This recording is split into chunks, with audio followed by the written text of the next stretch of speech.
என் பொண்டாட்டி தெய்வம் சார். என் வாழ்க்கையில எனக்கு இருந்த ஒரே ஆறுதல்.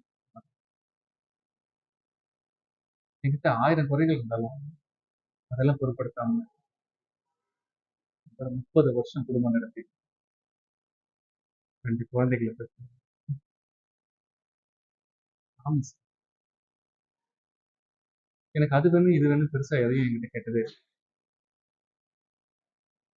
என் கொஞ்சம் சம்பள பணத்துல அப்படி இப்படி மிச்சப்படுத்தி எப்படியாச்சும் குடும்பத்தை நடத்துவேன்.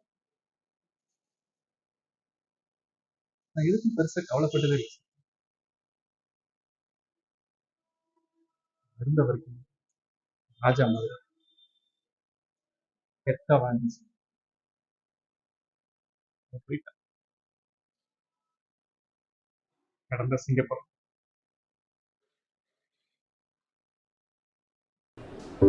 அவங்களுக்கு என்னாச்சு சார்?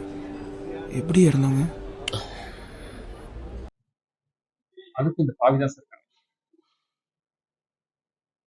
அவங்களுக்கு சுகர் இருந்துச்சு சார்.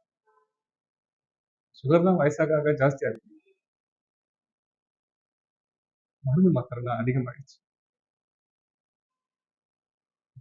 இன்சுலின் எல்லாம் போட வேண்டியது இருக்கு.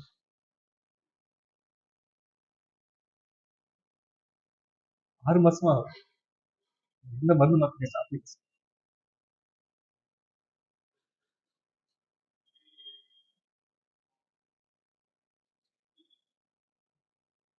ஐசியூல அந்த ஃபேஸ் மாஸ்க்லாம் போட்டுட்டு இருக்கேன். அப்ப கையை பிடிச்சு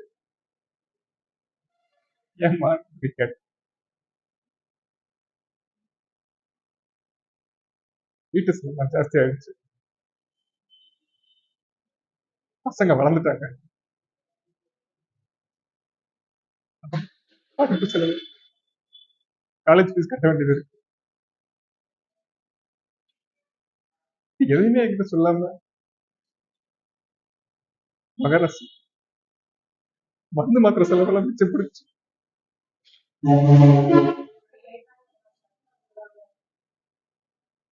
நான் இதை எதை பத்தியுமே தெரிஞ்சுக்காம இருந்திருக்கேன் சார். அவளை பத்தி, வீட்டை பத்தி, அவளோட உடம்ப பத்தி